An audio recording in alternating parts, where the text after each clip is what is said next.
안녕하세요. 성북학 개론입니다. 성북학 개론 오늘 첫 번째 시간에는 성북구의 지명 유래에 대해서 알아보고자 합니다. 성북구에 옛 지도들이 많이 남아 있는데요. 옛 지도들을 보면서 성북구의 옛 지명은 어땠는지 또 어떻게 새로운 지명들이 생겼는지 알아보고자 합니다. 안녕하세요. 2024년 성북학 개론 첫 번째 시간입니다. 성북학 개론 1회부터 3회까지는 성북구의 지명에 대해 말씀드리겠습니다. 인간은 모든 사물에 이름을 붙입니다. 그런데 그 이름들은 변하는 것도 있고 변하지 않는 것도 있습니다. 땅에 붙인 이름, 지명도 마찬가지입니다. 우리 성북구에는 고려시대나 조선시대부터 내려오는 오래된 지명도 있지만 지난 100년 혹은 최근 몇 년 사이에 생긴 이름들도 많습니다. 행정구역이 바뀌거나 새로 주거지가 생기거나 하는 이유로 새로운 지명을 만들어 붙입니다. 지명의 변천은 옛 지도를 보면 잘 알 수 있습니다. 다행히 성북구는 예부터 수도 서울에 속한 지역이었기 때문에 많은 지도들이 남아 있어서 옛 지명을 쉽게 알 수 있습니다. 이 지도는 조선시대 지도입니다. 고선자 김정호가 만든 경조 오부도라는 서울 지도를 바탕으로 채색과 그림을 더딥힌 것입니다. 지도 가운데에는 임금님이 거처하는 한양도성을 그렸고요. 그 동쪽 교외, 그러니까 동대문, 동소문 밖을 나와 중랑천까지 이어지는 넓은 지대가 오늘날 성북구와 동대문구, 성동구 일대가 됩니다. 중랑천은 생각보다 넓은 하천입니다. 그리고 저 위쪽 북한산에서 내려오는 물길들도 많습니다. 그렇기 때문에 물길 주변으로 충적지대가 형성되었고 이는 농사지을 만한 너른 평야가 되었습니다. 이 농토의 의지에 많은 마을들이 생겨난 건 당연한 일입니다. 여기 지도에 한자로 표기된 지명들 옆에 한글 지명을 달아보았습니다. 지금도 사용하는 지명들을 찾아볼 수 있습니다. 성북동, 안암천, 정릉, 천장산, 의릉이 보입니다. 또 여기에는 왕십리, 답십리, 마장, 수유형 같은 우리에게 친숙한 지명도 있습니다. 반면 지금은 사용하지 않은 지명도 많죠. 우선 불교 사찰 이름이 그런데요. 여기 신흥사는 흥천사이고 영도사는 개운사입니다. 약사사는 오늘날 본국사입니다. 그리고 여기 동대문 바로 위쪽 니사라고 되어 있는데요. 이 말은 비구니 절을 뜻합니다. 지금의 보문동의 보문사, 미타사를 가리킵니다. 지금은 쓰지 않은 지명도 많습니다. 여기 고암은 종암이고요. 교곡은 월곡, 청수동은 북한산 아랫동네를 말합니다. 사하리는 오래전부터 사용하던 지명인데요. 조선 초기에는 동소문박 일대 인구와 마을이 지금보다는 훨씬 적었기 때문에 그 일대 매우 광범위한 지역 전체를 살하니, 사하리, 사하리 등으로 불렀습니다. 옛날에는 고개도 매우 중요한 지형이었습니다.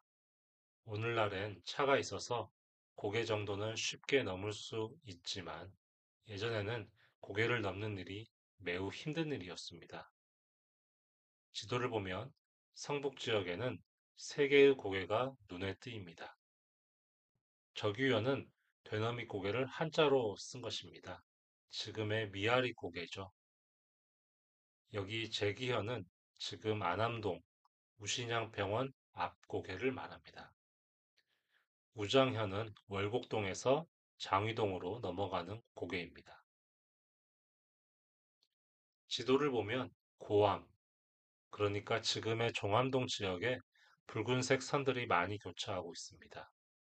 옛날엔 이곳이 서울과 동쪽 지방을 연결하는 관림길, 관문 같은 지역임을 이걸 보고 알 수 있습니다. 이 지도는 1920년대 일본 사람들이 근대적 측량 기술을 사용해 만든 지형도입니다. 비록 일본인들이 식민지 지배를 강화하기 위해 만든 지도이지만 그 당시 성북 지역의 지형과 토지 이용 현황, 지명들이 상세하게 표기되어 있습니다. 조선시대와 달라진 점도 많이 보입니다. 가장 눈여겨보아야 할 것은 이 가운데 고향 숭인면으로 표기한 부분입니다.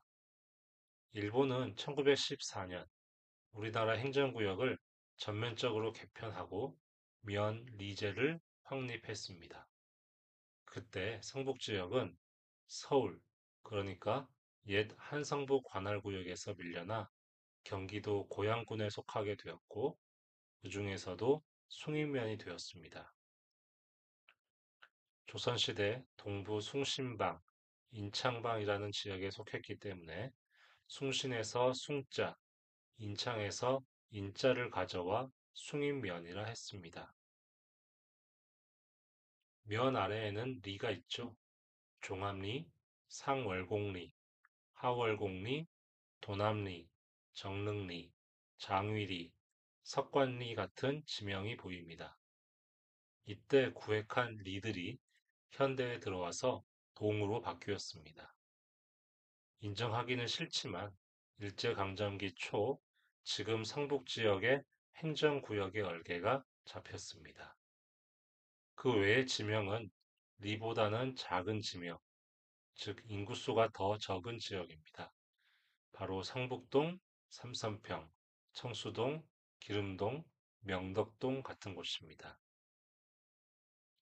그 외에 많은 정보들이 이 1920년대 지도에 들어 있습니다. 도로, 철로, 농지, 학교, 과수원, 채석장, 농장, 묘지 등의 위치를 이 지도에서 확인할 수 있습니다.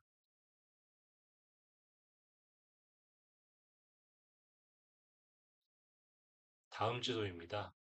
이 지도는 성북구가 막 생겨났을 때인 1949년경의 지도입니다. 이때 고양군 숭인면 지역이 서울특별시 성북구로 편입되었습니다. 그러나 리의 명칭이 다 동으로는 바뀌지 않은 상태입니다. 석관리, 하월곡리, 정릉리가 있습니다. 대신 눈에 띄는 지역은 도남동, 보문동, 안암동 지역에 형성된 시가지입니다.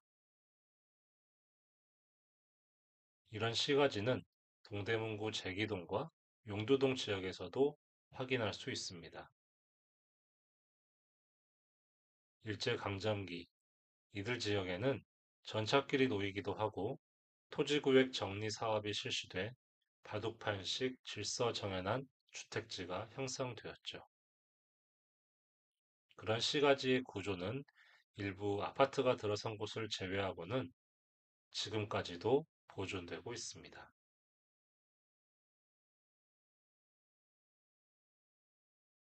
다음번엔 성북구의 각 동별 지명 유래를 알아보고자 합니다.